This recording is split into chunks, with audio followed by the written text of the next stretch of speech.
기도하고 시작하겠습니다. 거룩하신 아버지, 부족한 종이 단에 설 때마다 하나님 늘 부족함으로 또 연약함으로 설 때가 많습니다. 그러나 연약한 자를 통하여 일하시는 주님께서 메시지가 있고 하실 말씀이 있으셔서 오늘도 세우셨으니 부족한 종이 주님을 바라보며 말씀을 전할 때마다 성도들의 마음에 주의 메시지가 심겨지게 하시고 진리의 말씀으로 말미암아 새롭게 되며 다짐하고 결심하며 그렇게 살아가는 저희들 다 되게 해 주시옵소서. 한 주간 동안 말씀을 생각하고 살아가게 성령께서 가르쳐 주시고 생각나게 하시고 주를 바라보는 이마다 삶의 현장에서 주의 진리의 말씀이 꽃피우며 주님의 놀라운 역사가 일어나 주께서 영광 받으시는 일이 되게 해 주시옵소서. 믿사옵고 맡기오며 예수님의 이름으로 기도하옵나이다. 아멘.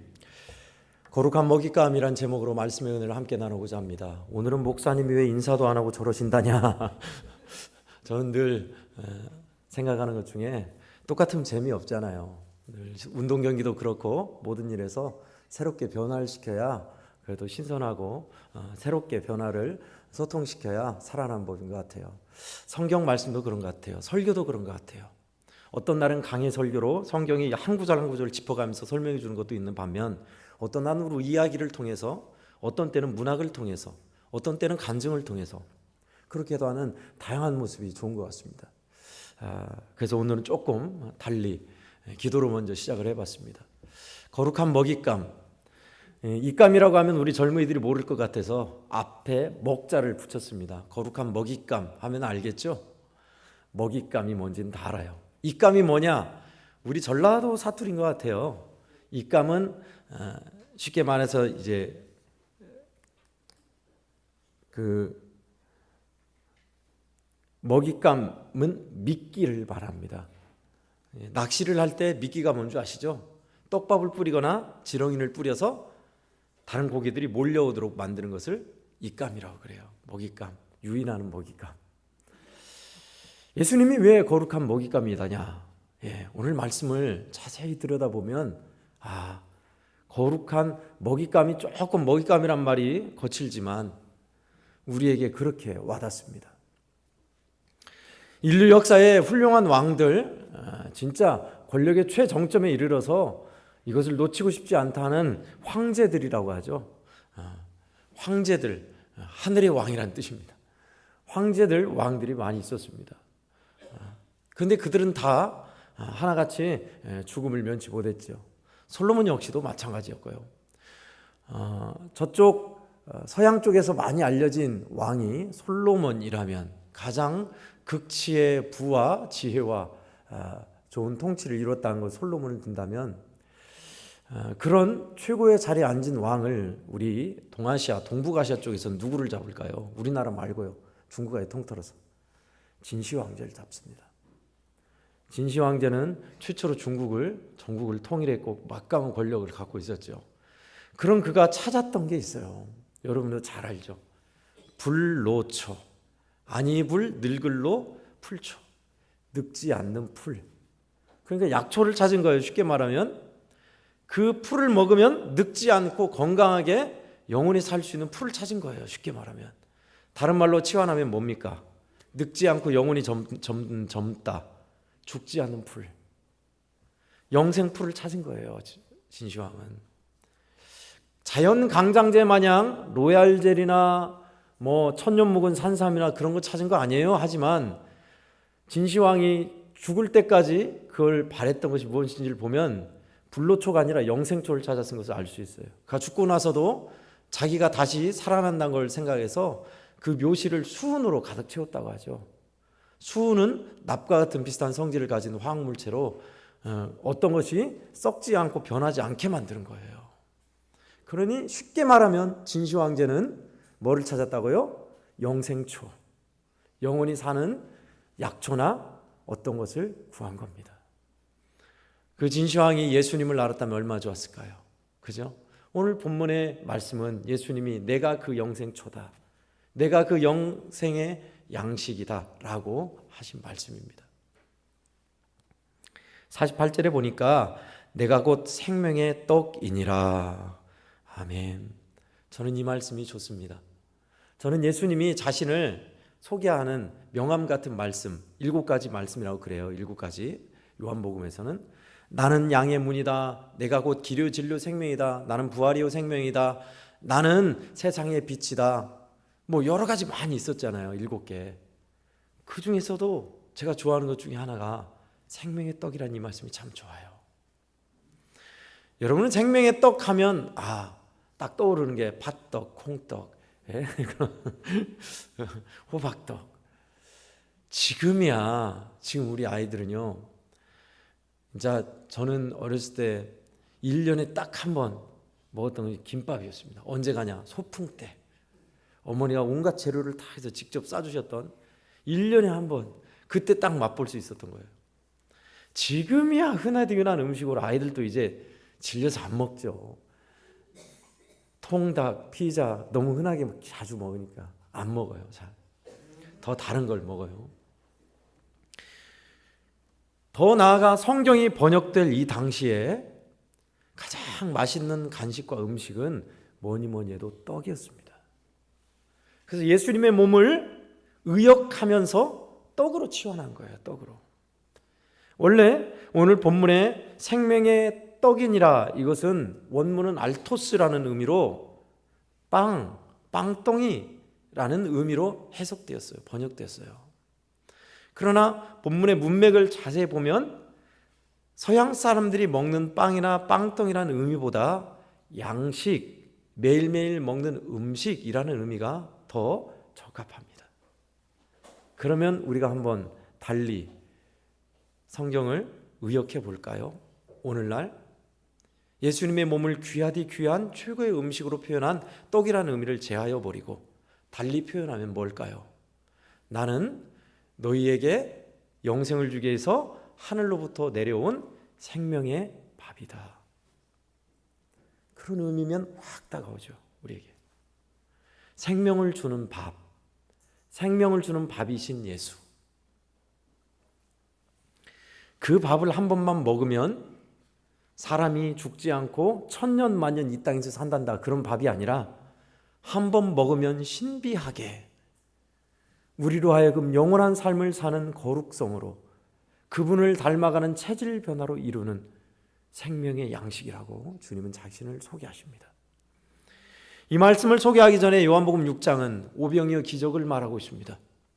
오병이어 기적은 왜 주셨을까요? 들판에서 하나님의 말씀을 배우고 예수님을 따랐던 사람들이 가다가 쓰러질까 봐 너무너무 배고픈 그들에게 주님이 먹을 것을 주신 사건이 오병이어 기적이었습니다.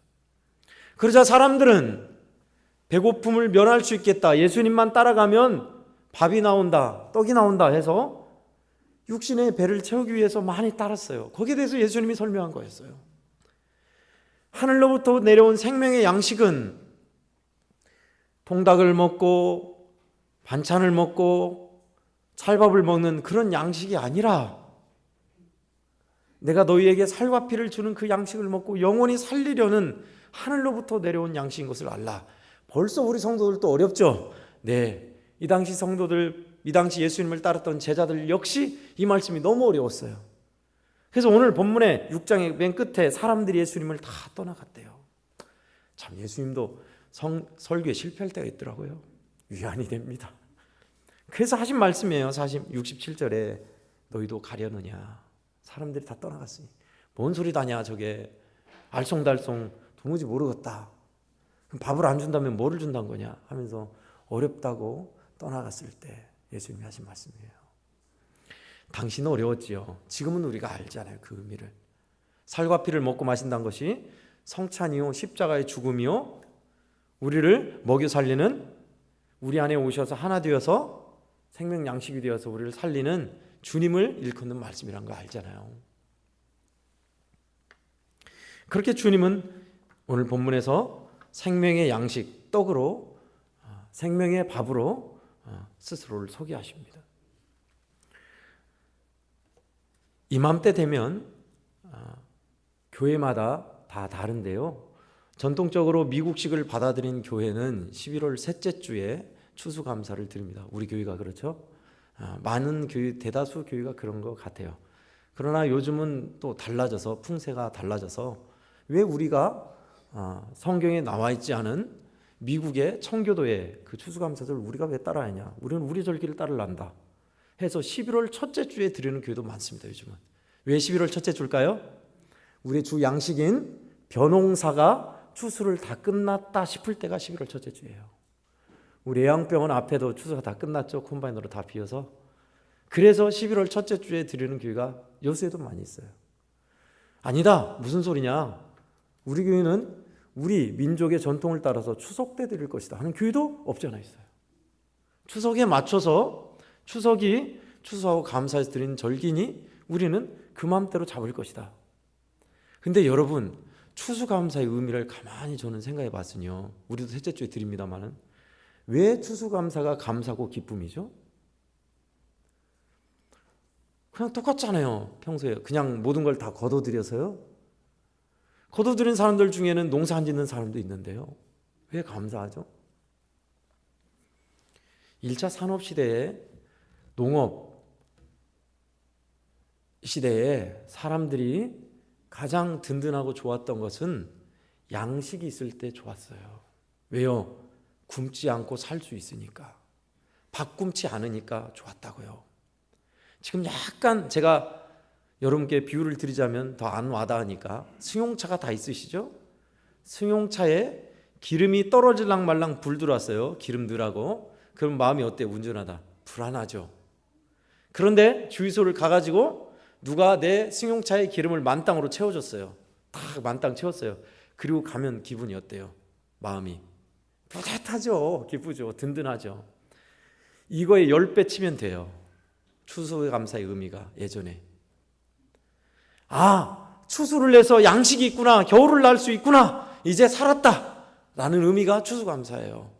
그러니 추수감사의 주 핵심은 어떤 감사예요? 양식이 있다. 먹을 것이 있다. 그게 핵심이에요. 그 먹을 것을 하나님이 주셨구나. 그게 추수감사의 핵심이라고요.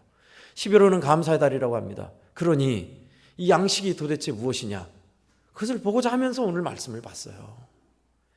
예수님이 생명의 양식이라고. 거두절미하고 두 가지 메시지를 함께 나누고자 합니다. 첫 번째, 뱃속을 채우라입니다. 따라하겠습니다. 뱃속을 채우라. 벌써 이 말에서 약간 뉘앙스가 느껴지나요? 저 사람은 저 뱃속만 채운 사람이야. 좋은 의미가 결코 아닙니다. 이거는. 근데 왜 목사님은 왜 우리한테 뱃속을 채우라는 거냐? 오늘 본문 49절이 그 부정적인 의미가 나와 있습니다. 49절, 너희 조상들은 광야에서 만나를 먹었어도 죽었거니와. 이스라엘 백성들을 역시 하늘에서 내려온 양식을 먹었습니다. 만나를 먹었습니다. 그러나 그들은 다 이 죽음이란 의미는 육체적인 죽음, 이 땅에서 죽음을 의미한 게 아니죠. 다른 죽음 뭐냐? 올바른 믿음으로 살지 못하고 멸망했다. 광야에서 죽었다라는 뜻입니다. 왜 그랬을까요? 그들의 뱃속만 채웠기 때문에 그래요. 그 뱃속이라는 의미는 욕심과 탐욕, 본성대로. 그런데 목사님, 우리로 그렇게 살라고요? 아니요. 우리는 차가운 이성과 뜨거운 열정, 이성과 가슴으로 산다고 얘기합니다. 네 뱃속만 챙기고 살아 하면 안 좋아해요. 대부분. 다 알잖아요. 탐욕과 자기 이익 욕심을 챙기고 살라는 의미니까. 그런데 주님은 그런 탐욕과 이익, 자기 자아로 사는 우리에게 생명 양식으로 들어오겠다는 겁니다. 밥 안 먹고 살 사람이 있습니까? 밥을 먹고 소화해야 살죠. 그런데 그 소화한 것이 내 살이 되고 피가 되고 뼈가 되는 것입니다. 무슨 말이에요? 예수님의 생명 양식을 먹은 사람은 이제 그 속이 체질이 변화되고 바뀌어서 거룩하게 되어 그렇게 산다는 거예요. 그러니 당연히 우리 뱃속을 예수님의 살과 피로 채워야죠. 당연히 주 예수님의 은혜로 채워야죠. 당연히 생명 양식인 주님으로 채워줘야 합니다. 그런데도 공허한 뱃속으로 사는 사람들이 참 많습니다. 있어도 그만, 없어도 그만. 그 뱃속을 하늘 양식, 생명 양식이 아니라 세상의 것으로 채우는 사람이 있습니다. 여러분, 우리는, 저와 여러분들은요, 우리가 먹을 밥, 내 밥그릇을 뺏기고 싶지 않은 사람들이에요. 빼앗기면 일단 기분부터 나쁘고, 두 번째, 위기의식이 있어서 결코 빼앗기려 하지 않는 사람들입니다. 우리는. 그래서 철밥통, 나의 철밥그릇, 나의 생존을 위한 줄을 놓지 않으려는 사람들입니다. 거기에는 뭐가 있어요? 먹잇감이 되지 않겠다는 의식이 있습니다. 먹으면 먹었지, 내가 가지면 가졌지, 먹잇감으로 전략하지는 않겠다라는 거예요. 그게 세상입니다. 그러니 어떻게 됐어요? 우리의 모습은 먹히지 않으려고 이빨이 날카로워지고 발톱이 날카로워지고 성질이 세진 그런 야생이 되었습니다.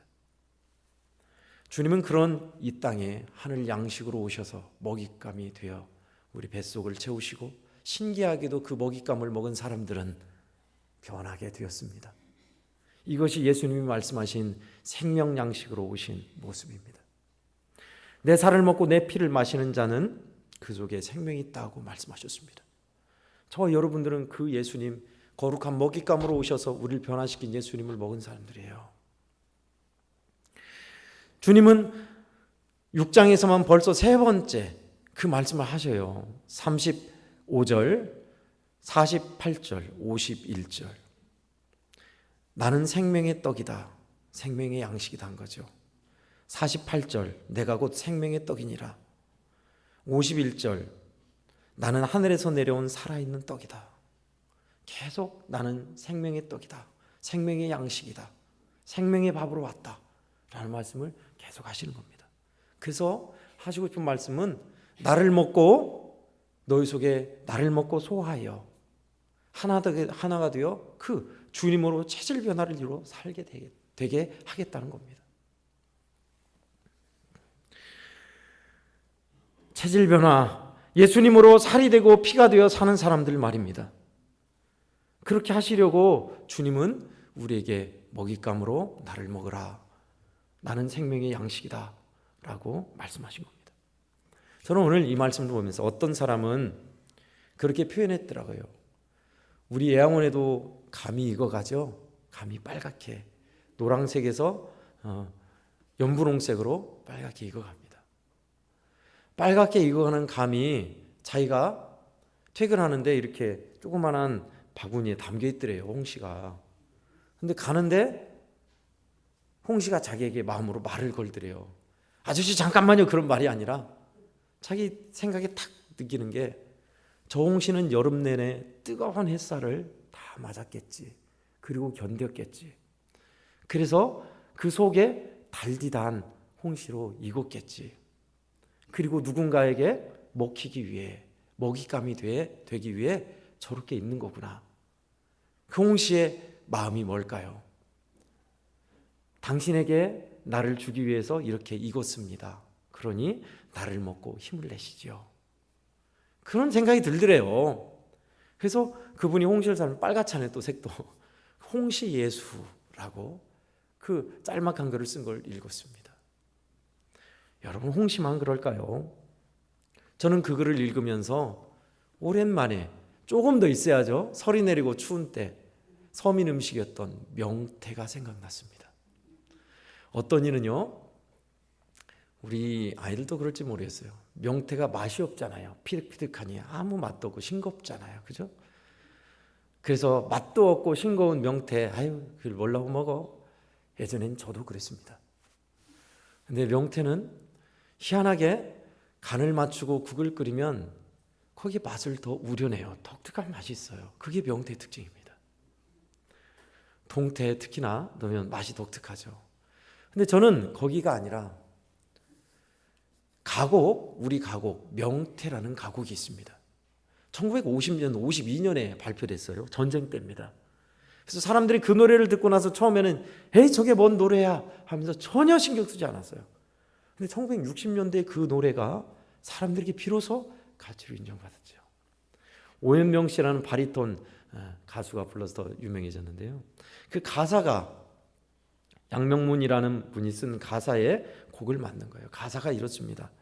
검푸른 바다 밑에서 줄지어 떼지어 찬물을 호흡하고, 길이나 머리가 클 대로 컸을 때 내 사랑하는 짝들과 노상 꼬리치며 춤추며 밀려다니다가 어떤 어진 어부의 그물에 걸리어 살기 좋다는 원산 구경이나 한 후 이집트의 왕처럼 미라가 되었을 때, 여기까지 이해하시겠죠? 검푸는 차가운 바다에서 막 헤엄치다가 어진 어부에게 잡혀서 원산 덕장에서 딱 걸려서 삐득삐득 말린 명태가 된 거예요. 그랬을 때 어떤 외롭고 가난한 시인이 밤늦게 시를 쓰다가 배가 고파서 소주를 마실 때, 그의 안주가 되어도 좋고 그의 시가 되어도 좋다. 쫙쫙 찢어져서 내 몸이 없어질지라도 내 이름만 남아있으리라. 명태라고 내 이름이 세상에 남아있으리라. 저는 여기에서 핵심이 어느 가난한 시인의 배고픔을 달래주는 안주가 되어도 좋고 시가 되어도 좋다. 쫙쫙 내 몸이 찢어져서 없어질지라도입니다. 그렇습니다. 예수님은 어떠면 이런 명태처럼 가난하고 배고프고 죽어가는 우리를 살리기 위해 먹잇감으로 오신 거예요. 그 먹잇감을 먹은 사람마다 신기하게 더 발톱이 날카로워지고 이빨이 강해지는 것이 아니라 유순한 양이 된다는 게 특징입니다. 먹잇감이신 예수님을 먹고 그 예수님으로 뱃속을 채우는 사람들, 그러니 그 먹잇감 생명 양식인 예수님을 맛봐야 합니다. 쉽게 얘기해서 은혜로 사는 사람이 되어야 한다는 것입니다. 이 자리에 오신 성도 여러분, 예수님은 여러분에게 살과 피를 주셨는데 우리의 마음속, 우리의 뱃속은 무엇으로 채워져 계신가요? 어떤 것으로 여러분의 마음을 채우려 하시는가요? 예수님은 우리로 하여금 체질 변화, 예수님의 생명 양식을 먹고 그렇게 살과 피가 되어 살기를 원하십니다. 저와 여러분이 주의 은혜를 희구하면서 주님의 은혜로 채워져서 우리 뱃속이 주님으로 생명 양식인 예수님의 은혜로 채워져 사시는 여러분 다 되시기를 축원합니다. 아멘. 끝으로 두 번째는요, 따스한 밥이 되라입니다. 따라하겠습니다. 따스한 밥이 되라. 누가복음 10장 37절의 말씀, 간략하게 예수님이 하신 말씀, 가서 너도 이와 같이 하라. 자, 가라. 세상으로, 삶의 현장으로, 내가 너희를 부른 자리로, 심은 자리로 가라. 가서 너도 이와 같이 하라. 선한 사마리아 비유를 하시고 나서 예수님이 하신 말씀입니다. 주님은 우리에게 살과 피를 주시며 우리를 살리시고 먹이시며 귀한 하늘 양식, 생명 양식이 되어주셨습니다. 그런 우리에게도 이제 너희도 누군가에게 따스한 밥과 같이, 국과 같이 사람을 살리고 힘을 주고 위로를 주며 복되게 살아가게 만드는 그런 존재가 되라 라고 우리를 보내시는 겁니다. 우리는 포식자가 되고 싶지, 먹고 싶은 존재이지 먹잇감으로 희생이 되고 싶은, 입감 존재가 되고 싶은 사람은 하나도 없을 거예요. 그러나 주님은 우리에게 하시는 말씀이 먹히고 먹이며 살라고 하신 겁니다. 오병이어의 기적은 5천 명 이상을 먹이신 기적입니다. 가서 너도 이와 같이 하라는 것은 누군가에게 밥이 되라는 거죠. 속된 말로 우리가 하는 말, 저거는 내 밥이야. 예수님은 그렇게 오셨대요. 저들은 우리의 밥입니다 라고 말했던 여호수아 갈렙, 그 말이에요. 먹잇감, 희생양. 그러니 좋은 말이 아니죠. 우리에게는 누군가의 밥이 되라, 봉 잡히는 사람이 되라 하면 안 좋잖아요. 그러나 주님은 우리에게 있어서 그렇게 오셨다고 하십니다. 나는 하늘로부터 내려온 밥이다. 생명의 밥이다. 그 밥을 우리는 왕으로 돌려놓고 싶어 해요. 나는 하늘로부터 내려온 왕이다. 그러고 싶어 하잖아요. 우리는. 주님은 우리에게 따스한 밥이 되라 하십니다. 따스한 밥이 된 사람들이 우리 사회에 있더라고요. 보니까 별로 어렸을 때 많이 안 써봤는데 만년필을 써본 기억이 있습니다. 만년필 펜촉 사다가 볼펜 뒤쪽에 딱 꽂아가지고 잉크 찍어가지고 썼던 만년필. 단점이 뭐냐? 늘 손에 잉크가 묻어요. 그래서 막 닦고 막 손 씻어야 하고, 잉크가 묻으면 옷에도 묻고 그러니까. 그러다 볼펜이 이제 나왔죠. 볼펜은 그냥 잉크도 안 묻고 좋잖아요. 볼펜을 쓰고, 지금 볼펜도 안 쓰고 뭐 아이패드 아이펜인가 뭐 그런 걸 쓰죠. 지금도 이제 레트로 감성을 좋아해서 필기감을 좋아하고 쓰는 사람들은 뭐 붓펜도 쓴 사람이 있지만 만년필을 쓰신 분이 계신가 봐요. 근데 40년 동안 만년필만 연구하고 고치고 온 사람이 있더라고요.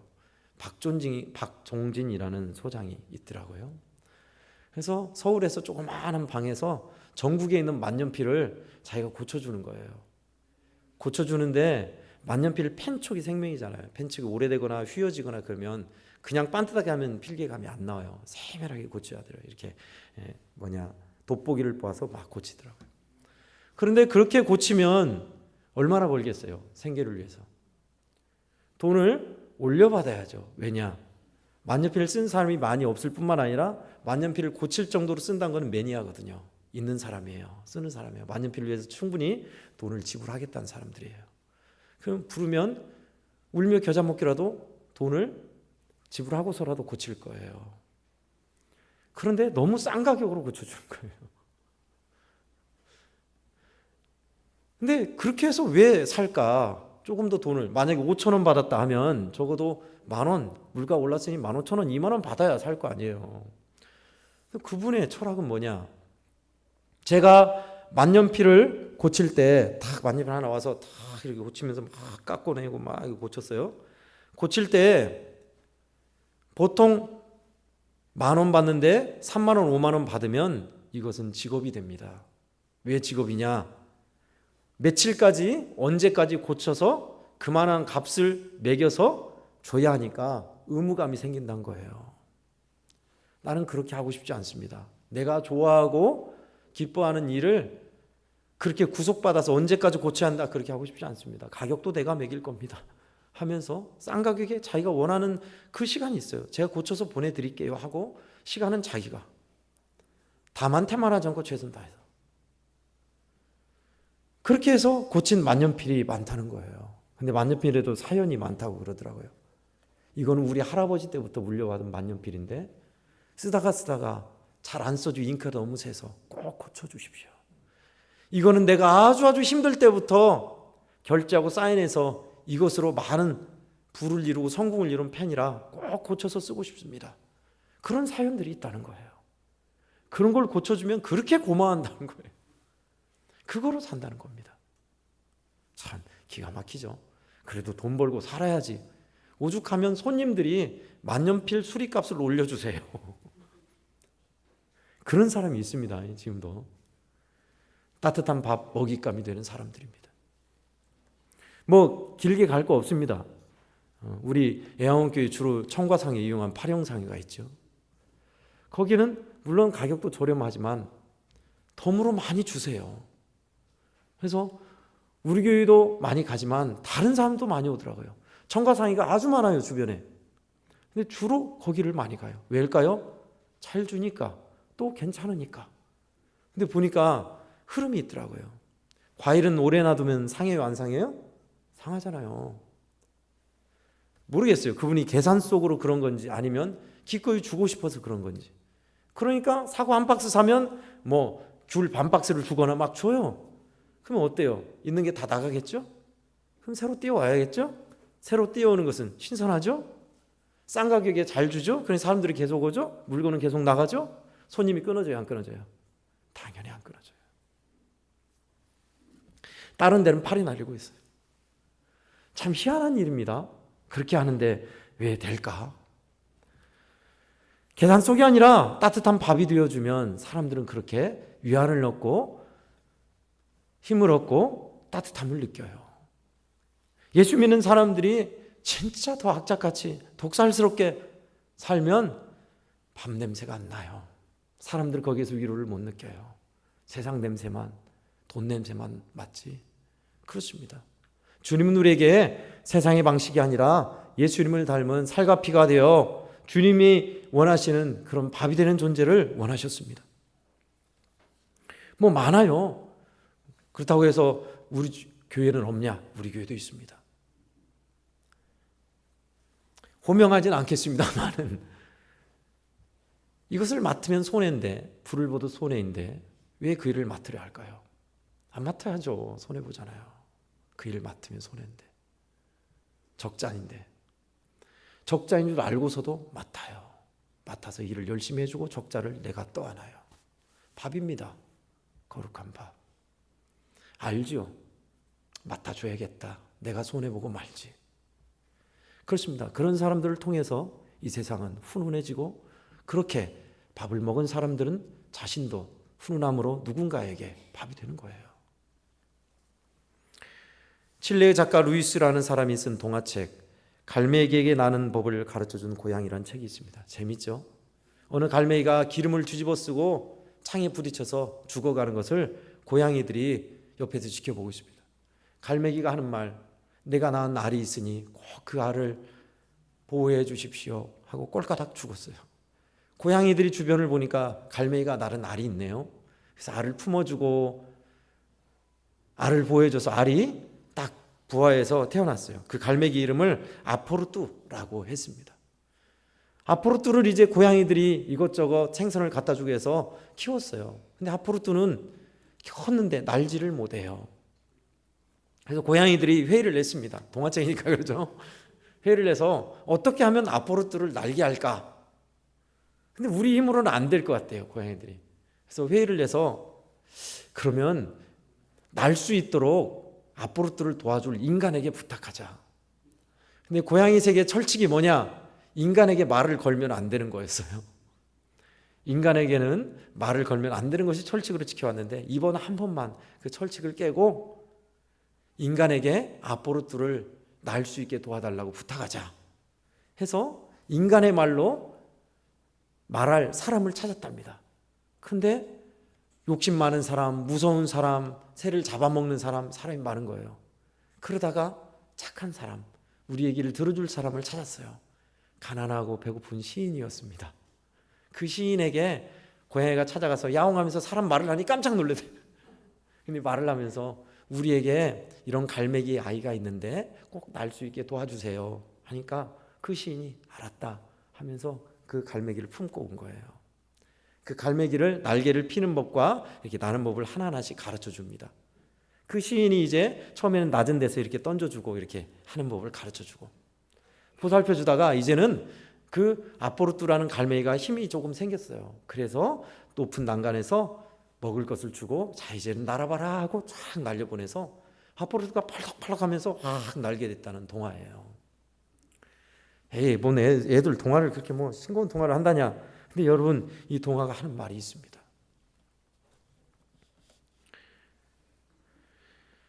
누군가에게 진정 따뜻한 밥과 같이 되는 존재가 어떤 존재인가? 누군가의 아픔과 소망에 공감하기 위해 나 자신을 내려놓을 때 이 세상은 아름다운 세상, 누군가를 살리는 밥과 같은 존재가 된다는 겁니다.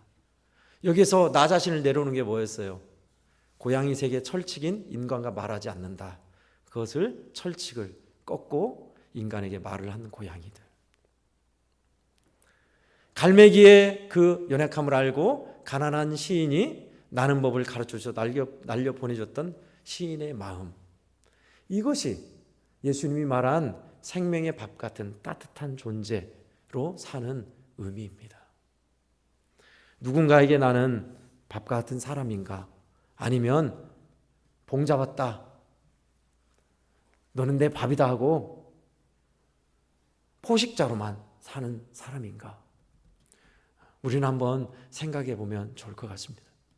저도 사실 그런 포식자로만 살아왔습니다. 한 번도 누군가를 위해서 희생하지 않으려고 구두쇠 마냥 꼼생이 마냥 밥 한 번 안 사고 베풀기를 싫어하고 그런 사람이었습니다. 예수 믿고 나서 조금 변했네요. 그러나 저는 더 하나님께서 원하시는 따뜻한 밥과 같은 존재가 되고 싶습니다. 이것이 우리에게 양식을 주시고 풍성함을 주신 주님이 원하시는 바가 아닐까요? 거룩한 먹잇감이 된다는 사실. 매번 평생 그러란 소리는 안 하겠습니다. 가끔 한번 그렇게 여러분이 밥이 되어주는 건 얼마나 좋을까요?